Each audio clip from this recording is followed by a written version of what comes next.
Jafar express अपनी मंजिल की तरफ बढ़ रही थी और 450 मुसाफिरों से भरी हुई इस ट्रेन का सफर क्वेटा से रावलपिंडी तक का था। लेकिन किसी को क्या पता था कि ये सफर हमेशा के लिए तारीख में कैद होने वाला। नोच की सुरंग के करीब पहुंचते ही एक जोरदार धमाका हुआ। मुसाफिर चीख उठते हैं, हर तरफ धुआं फैल जाता है और पीछे से ट्रेन के अंदर दहशतगर्द दाखिल हो जाते हैं।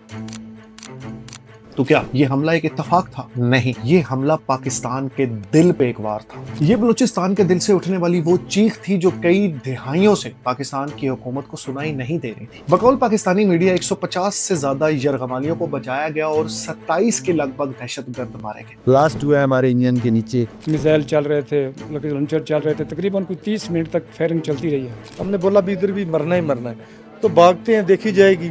जब वो खड़ा करते थे वो आदमी को मार देते थे। पंजाबी जो थे उनको अलग कर दिया, बलोचों को अलग कर दिया, सराकी को जो थे वो उनको भी अलग कर दिया। लेकिन सवाल यह है कि ये हमला क्यों हुआ? इस हमले के पीछे असल कहानी क्या है? मैं आपको बताता चलूं कि ये सिर्फ एक दहशतगर्द हमला नहीं था, बल्कि पंजाब और बलूचिस्तान और इवन पाकिस्तान के दिल में जो सदियों पुराने जख्म थे, शायद उनको ताजा किया गया। अब देखा जाए तो बहुत सारे सवाल पैदा होते हैं, जैसे कि क्या ये हमारी पाकिस्तान की खुफिया एजेंसियों की नाकामी है, या इस पूरे हमले के पीछे क्या पाकिस्तान के कोई सियासी खेल चल रहा है, या इस पूरे हमले के पीछे भारत या अफगानिस्तान का कोई नेगेटिव किरदार है, कि क्या ये हमला सिर्फ बलोच अलैदगी पसंदों का काम है, या ये जंग जो भी पाकिस्तान में लगी हुई है ये कोई पाकिस्तान के खिलाफ प्रोपेगेंडा का हिस्सा है। अगर आप इस टॉपिक के बारे में थोड़ा सा और रिसर्च करें, आपको पता चलेगा कि हमारी नौजवान नस्ल BLA जैसी तंजीमों को ज्वाइन करना चाहती है। सवाल है, क्या पाकिस्तान की रियासत ने इन्हें तनहा छोड़ा? क्यों हमारी नौजवान नस्ल इस तंजीम को ज्वाइन करना चाहती है? सबसे बड़ा सवाल, आखिर जाफर एक्सप्रेस को ही क्यों निशाना बनाया? ये पिछले कोई 50-60 सालों में बलूचिस्तान के अंदर जो आग पनप रही है, आखिर इसकी वजह क्या है? मेरे दोस्तों, मैं आपको बताता चलूं कि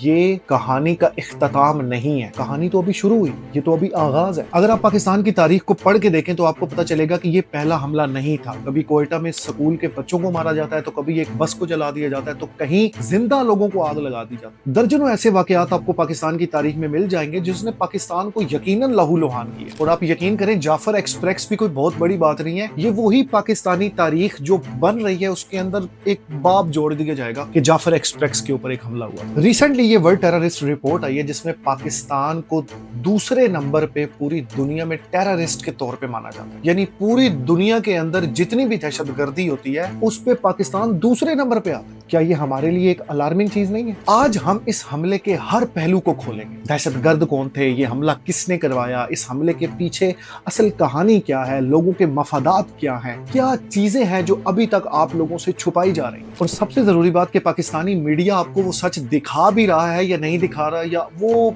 1948 से लेके अभी तक सिर्फ अपने मफाद की जंग लड़ रहा है। तो चलें दोस्तों, आज की इस वीडियो को समझते हैं और पोस्टमार्टम करते हैं हर उस चीज का जो हमें सही नहीं बताई गई, हर उस न्यूज का जो गलत तरीके से आगे ट्रांसफर की गई है, और खास करके इस जाफर एक्सप्रेस ट्रेन के रिलेटेड कि आखिर इस पर ही क्यों हमला हुआ।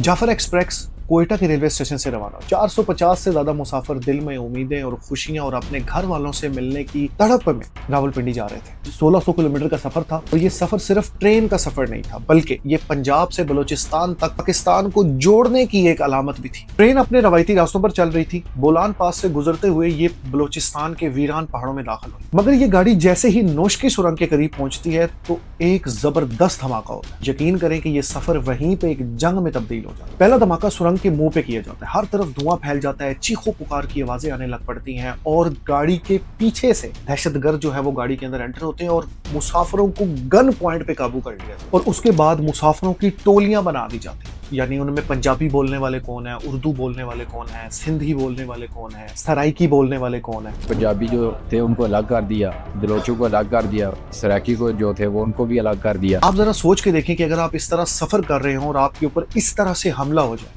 तो आप किस सिचुएशन में से गुजर रहे होंगे। जाफर एक्सप्रेस को उसी नोश की सुरंग के अंदर रोक लिया जाता है और दहशतगर्दों की तरफ से बारूद से उस पूरी लाइन को उड़ाने की धमकी दी जाती है कि अगर आप लोगों ने हमारी बात नहीं मानी तो हम इस पूरे ट्रैक को उड़ा देंगे और पूरी गाड़ी को उड़ा। गाड़ी पे बम ब्लास्ट इस तरीके से किया गया कि गाड़ी मजबूर होकर रोकनी पड़ी। ब्लास्ट हुआ है हमारे इंजन के नीचे, टंकी वगैरह हमारी इंजन की भी बाधित है। टूट गया है, बाकी हमारे बीच रेल भी कूदने की वजह से पीछे वाली 4 बोगियाँ भी ड्रेल हो, मैंने इमरजेंसी लगाई है, गाड़ी खड़ी है। अब बकौल पाकिस्तानी मीडिया कि रात के अंधेरे में ही जो रेस्क्यू ऑपरेशन था वो एसएसजी कमांडर्स की तरफ से शुरू करवा दिया गया था कि जो एसएसजी के कमांडर्स हैं वो दोनों तरफ से नोश की सुरंग पे हमला करने के लिए तैयार थे। कहा जा रहा है कि 27 दहशतगर्द मारे गए, कुछ भाग गए, ऑपरेशन कामयाब हो गया, लेकिन कुछ सवाल छोड़ गया अपने अंदर। पहला सवाल यह है कि यह हमला मुमकिन कैसे हो? पाकिस्तान की इंटेलिजेंस की नाकामी की वजह से। दूसरा सवाल, पाकिस्तान की फिजाई एजेंसियां उस वक्त क्या काम कर रही थी? क्या उनको नहीं पता चला कि उस वक्त पे कोई हमला होने वाला है? तीसरा सवाल, क्या पाकिस्तान की फौज को इस चीज की खबर थी? अगर खबर थी तो इसका मतलब है कि वो एक प्री प्लान हमला था, और अगर खबर नहीं थी तो फिर आखिर ये फौज कर क्या रही थी उस वक्त? अगर आप इस पूरे हमले को बड़े ध्यान से देखें तो आपको पता चलेगा कि बड़ा प्री प्लान किस्म का ये हमला था और बड़ा ही किसी मास्टरमाइंड किस्म के बंदे ने इसको डिजाइन किया। यानी जिस जगह पे इस ट्रेन को रोका गया मुमकिन ही नहीं था, लेकिन रोका गया क्योंकि प्लान था उनका पूरा। और कैसे हो सकता है कि एजेंसियों को इस प्लान के बारे में पता ही नहीं चला? बहुत सारे न्यूज आर्टिकल्स में मैंने ये चीज पढ़ी कि 200 से ज्यादा कुछ एसएसजी कमांडर्स या पाकिस्तान की फौजी जो थे उस गाड़ी में मौजूद भी थे। मेरा सवाल है कि क्या उन 200 फौजियों में किसी एक को भी पता नहीं चला कि यार यहाँ पे कुछ हमला होने वाला है या यहाँ पे कुछ होने वाला है? कि क्या पाकिस्तान की रेलवे का सिक्योरिटी सिस्टम इतना बेकार था कि उनको पता ही नहीं चला कि ये सब हो क्या रहा है? या फिर मैं ये कहूं कि इस नकारा सिस्टम का खमियाजा उन बेचारे 21 लोगों को भुगतना पड़ा जो इन दहशतगर्दों के हाथों मारे गए। पूरी दुनिया हमें क्रिटिसाइज और ट्रोल कर रही है और फ्री बलोचिस्तान की कैंपेन चला रही है। आखिर ये कैंपेन क्या है, इसका मकसद क्या है? उसके लिए हमें बलोचिस्तान को थोड़ी देर के लिए समझना पड़ेगा। हकीकत है ये कि बलोचिस्तान पाकिस्तान का सबसे बड़ा लेकिन सबसे ज्यादा नजरअंदाज सूबा है। इस सूबे के अंदर बहुत सारे वसाइल हैं, लेकिन आज भी लोग वहां पे महरूमी और गुर्बत का शिकार है। 1948 में बलूचिस्तान को पाकिस्तान के अंदर शामिल किया गया था। कुछ इसे अलहाक समझते हैं और कुछ इसे कब्जा कहते हैं। बस ऐसा समझिए कि 1948 के बाद से ये जंग अभी तक रुकी नहीं है। अब यहाँ पे एक सवाल आता है कि 1948 के अंदर क्या वाकई बलूचिस्तान को आजादी का वादा किया गया था या हकीकतन ये थी आजादी लेकिन पीछे कब्जा था? 1948 के बाद ही बलूचिस्तान के अंदर जो गुर्बत और महरूमी और गुस्सा जो है वो बहुत ज्यादा बढ़ता गया। फिर 1958 के अंदर नवाब नौरोज खान की क़यादत जो है वो शुरू हुई। सबसे पहले इनको सरेंडर करवाया गया और इनको ये कह के सरेंडर करवाया गया था कि आपको आज़ाद कर दिया जाएगा, लेकिन उसके बाद इन्हें फांसी दे दी गई। जब इस नवाब नौरोज खान को फांसी दी गई तो उसके बाद बलोचों को ये पता चल गया था कि ये पाकिस्तान की रियासत हमारे साथ मुखलिस नहीं है, इन्होंने हमारे बहुत बड़े लीडर को फांसी लगा दी। बस इसी गलती और महरूमी की वजह से एक नई तंजीम ने जन्म लिया जिसका नाम था BLA यानी बलोच लिबरेशन आर्मी। शुरू में ये तंजीम बनी, लेकिन सन 2000 के बाद ये इतनी ताकतवर होगी, इसको फंडिंग मिलनी शुरू होगी दुनिया के अलग-अलग कंट्रीज से, और उसके बाद ये अपने आप को एक आज़ाद मुमलिकत फौज समझती है जो अपनी आज़ादी के लिए जंग लड़ रही है। अब सवाल यहाँ पे ये आता है कि क्या वाकई BLA अपनी आज़ादी के लिए जंग लड़ी है या ये सिर्फ एक प्रॉक्सी वार है? स्टीव पैक और गवादर की रिपोर्ट को पढ़ें तो ऐसा लगता है कि ये पाकिस्तान की तरक्की के लिए एक जबरदस्त एक लाहे अमल है, लेकिन अगर बलोचों की नजर से देखा जाए तो बलोच समझते हैं कि ये कोई तरक्की नहीं है, ये बल्कि हमारे हक के ऊपर लूट मार है। क्योंकि बलोच ये कहते हैं कि ये जितनी भी तरक्की है क्या ये बलोचिस्तान की आवाम के लिए भी है या नहीं, ये सिर्फ ये पाकिस्तान के बाकी जितने सूबे हैं ये उनके लिए कामयाबी है। अगर हकीकत देखी जाए तो बलोच शायद अपनी जगह पे ठीक भी है कि आज भी लापता अफराद का सिलसिला नहीं रुका। बलोचिस्तान की माएँ आज भी सड़कों पे अपने बच्चों की तस्वीरें लेके बैठी हैं और कब से इंतजार कर रही हैं कि हमारे बच्चे कहाँ पे हैं, लेकिन रियासत को कोई पता नहीं। महारंग बलोच जैसी रहनुमा उन माओं की आवाज बनने के लिए तैयार हो गई, लेकिन ये हमारी पाकिस्तान की रियासत, पाकिस्तान की सियासत जो है, इनको कोई फर्क नहीं पड़ता कि बलोचिस्तान के वो बच्चे जिनको उनकी माएँ आज शायद कई सालों से नहीं देख पाई, हम उनके लिए भी कोई लाहे अमल कर दें। अब इतनी सारी चीजों के बाद समझ में आता है कि बलोच नौजवान क्यों बगावत करते हैं, क्योंकि उनको रियासत की तरफ से कोई चीज मिल नहीं रही, उन्हें रियासत की तरफ से वो उनका हक नहीं मिल रहा जो उनको मिलना चाहिए। तो शायद यही वजह है ना कि बलोच नौजवान जो है वो इन तंजीमों को जाके ज्वाइन करती है, बगावत करती है, BLA जैसी ऑर्गेनाइजेशन को ज्वाइन करती है, क्योंकि शायद उनके पास कोई और रास्ता नहीं है, ये उन्हें कोई रास्ता दिखाया ही नहीं जाता, ना बलोचों की तरफ से ना पाकिस्तान की रियासत की तरफ से। लेकिन मेरा सवाल ये है कि अगर वो बलोच लिबरेशन आर्मी के अंदर जो नौजवान है, अगर वो उस आर्मी को छोड़ते हैं और पाकिस्तान की रियासत की तरफ आते हैं, तो क्या पाकिस्तान की रियासत की तरफ कोई उनके पास कोई मजीद ऐसी अच्छी ऑफर है कि जो इन नौजवानों को दी जाए? जैसा कि मैंने वीडियो के शुरू में बताया था कि जब दहशतगर्द ट्रेन के अंदर एंटर होते हैं तो उसके बाद वो ज्यादातर उन लोगों को मारते हैं जिनकी जबान पंजाबी है। तो आखिर इन बलोचों को पंजाबियों के साथ क्या नफरत है? उसके लिए हमें थोड़ी सी हिस्ट्री पंजाब की भी देखनी पड़ेगी कि आखिर कुछ ना कुछ ऐसी चीजें हैं जो हमारी रियासत ने आज तक हमसे छुपाए हैं, जिसकी वजह से बलोचिस्तान वाले पंजाब वालों से इतनी नफरत करते हैं। पंजाब पाकिस्तान का दिल है, सियासत का मरकज है और एक खुशहाल शहर है, लेकिन ये हकीकत है कि इस शहर के नीचे एक तारीख दुनिया पल रही है। शिद्दत पसंदी की ये खुफिया सल्तनत जो आज भी खामोशी के साथ परवान चल रही है। सवाल ये बनता है कि ये शिद्दत पसंदी आई कहां से? अफगान जहाद के अंदर वो गिरोह जो कभी हमारे हीरो हुआ करते थे, आज वो हमारे दुश्मन कैसे बन गए? लश्कर जंगवी, पंजाबी तालिबान, ये वो तंजीमें थी जो पाकिस्तान के साए में पली थी, तो ये कैसे पाकिस्तान के दुश्मन बन गए? सवाल ये बनता है कि क्या रियासत ने इन गिरोहों को माजी में कोई सहूलतें दी भी हैं या नहीं दी? आखिर ये दुश्मन बने तो क्यों बन गए? या फिर ये हो सकता है कि जब भी रियासत को इनकी जरूरत बनती है तो इन्हें अपने मफाद के लिए इस्तेमाल किया जाता है, और जब इनका मफाद खत्म हो जाता है तो उन्हीं तंजीमों को पाकिस्तान की आवाम के आगे दहशतगर्द बना के पेश कर दिया जाता है।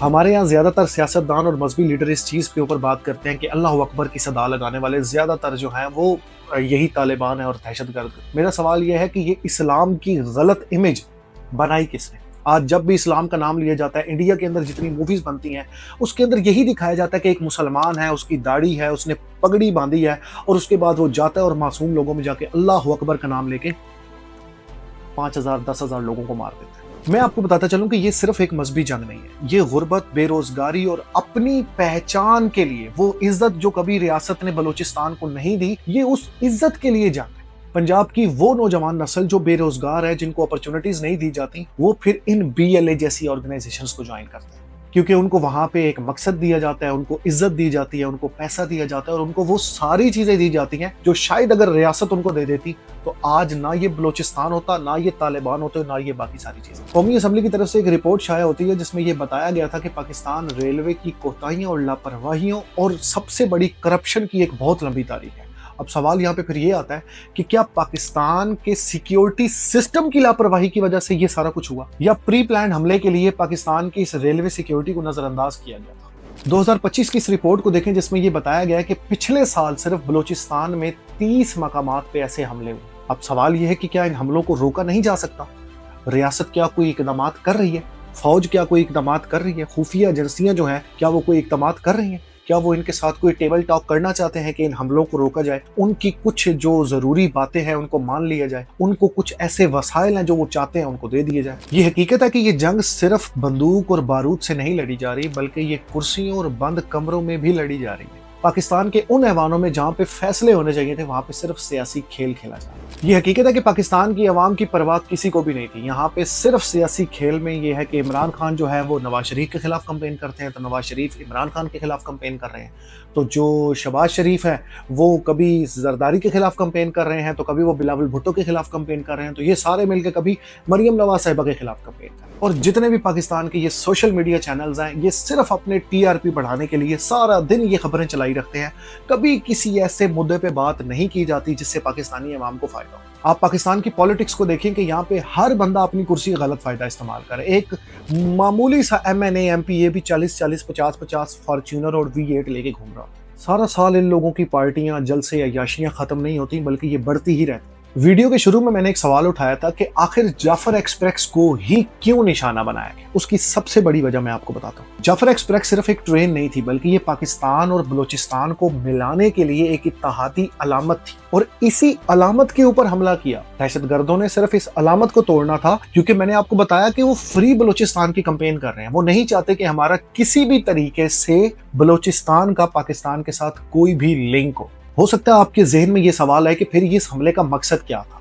क्या ये पाकिस्तान की जो इत्तेहाद है उसको तोड़ने के लिए था? दहशतगर्द आखिर क्यों हमला करना चाहते थे? ये बहुत बड़ी हकीकत है कि पाकिस्तान का पूरा निजाम करप्ट तरीके से चल रहा है। पूरा सिस्टम जो है वो खराब हो गया। ये एक बंदे के ठीक होने से नहीं होगा, हर इंसान को अपनी अपनी कंट्रीब्यूशन देनी पड़ेगी, तब जाके ही ये सारी चीजें होंगी। वरना इन हमलों के लिए आप लोग तैयार रहें, ये सिर्फ एक आगाज था, अभी आगे बहुत कुछ होने वाला है। पाकिस्तान के बजट में हर साल सिक्योरिटी के लिए अरबों रुपए निकाले जाते हैं, लेकिन आज भी बलूचिस्तान के अंदर मैंने बताया कि वो माएँ अपने बच्चों को लेके बैठी हैं सड़कों पे, उनकी तस्वीरें लेके बैठी हैं, उनको उनके बच्चे नहीं मिलते। सवाल है कि बलूचिस्तान के अंदर जो ये सिक्योरिटी के इकदाम हैं ये क्यों इतने कमज़ोर हैं? क्यों नहीं ये पाकिस्तान की रियासत उनके लिए इतनी आवाज़ उठाती? क्यों नहीं उस महारंग बलोच का साथ दिया जाता? क्यों नहीं उनके बच्चों को ढूंढने के लिए रियासत काम कर रही? आखिर क्यों नहीं बलोच और पश्तून रहनुमा के साथ बैठ के कोई इकदाम किए जाते, उनकी बात सुनी जाती? क्या ये कोई नाकामी है या हकीकतन कोई साजिश है कि ये बात करना ही नहीं चाहते उनके साथ, या ये चाहते हैं कि जिस तरह से ये खून रेजी चल रही है, लोगों को मारा जा रहा है, जिस तरह से लोगों को बेवकूफ़ बनाया जा रहा है, बस बनाई रखो, अपनी अय्याशी ख़त्म नहीं होनी चाहिए, ये लोग मरते हैं तो मरते हैं। अब अगर पाकिस्तान की रियासत बलूचिस्तान का साथ नहीं देती, उनके रहनुमाओं की बात नहीं मानती, तो यकीन करें कि ये जाफर एक्सप्रेस आखिरी हमला नहीं था। इससे बड़े बड़े हमले तारीख में हुए भी हैं और अब आगे एज अ प्रेडिक्शन होने वाले भी हैं। अब सवाल सबसे बड़ा ये आता है कि पाकिस्तानी अवाम, पाकिस्तानी सियासतदान और रियासत इस हमले से क्या सीखी है? सवाल यह है कि वो 25-30 बेगुनाह जो मारे गए हैं, क्या हम सिर्फ उनको याद करेंगे या हम उनके खून का बदला भी लेंगे किसी तरीके से? या फिर वही होने वाला जो तारीख में पहले भी होता रहा है कि बस जो भी ट्रेंडिंग न्यूज़ होती हैं उसको ख़बरों में चला दिया जाता है और जितने भी सियासतदान होते हैं वो वहाँ पे फातिहा खानी पढ़ने के लिए पहुँच जाएंगे, या जो भी हमारे MNA और जितने भी वज़ीर आज़म हैं ये अपनी तस्वीरें बनवाने के लिए वहाँ पे पहुँचेंगे और उसके बाद उन्हें 50 लाख 1 करोड़ रुपया इनाम दे दिया जाएगा और वो केस हमेशा के लिए ख़त्म हो जाएगा। तो दोस्तों आज की वीडियो में मेरे लिए जितना पॉसिबल था मैंने आपको इस चीज़ के बारे में बता दिया। बाकी आप वीडियो अगर कंप्लीट देख चुके हैं तो आप ज़रूर मुझे अपनी राय दीजिएगा कि अब पाकिस्तान को बलूचिस्तान को लेके क्या इकदाम करने चाहिए, क्या एक ऐसी राह अमल होनी चाहिए इनके कि जिससे बलूचिस्तान के लोगों को भी फ़ायदा हो और पाकिस्तान की आवाम भी महफूज रहे। अदरवाइज़ आप समझ सकते हैं कि जिन्होंने पिछले 1 साल के अंदर 30 से ज़्यादा हमले अपने बलूचिस्तान के अंदर कर दिए, क्या वो पाकिस्तान के अंदर हमले नहीं कर सकते? सो अगर आपको वीडियो अच्छी लगी हो तो वीडियो को ज़रूर लाइक कीजिएगा, सब्सक्राइब कीजिएगा, मुझे सपोर्ट कीजिएगा। इंशाल्लाह एक नई वीडियो में मुलाकात होगी। दुआओं में याद रखिएगा। अल्लाह हाफ़िज़।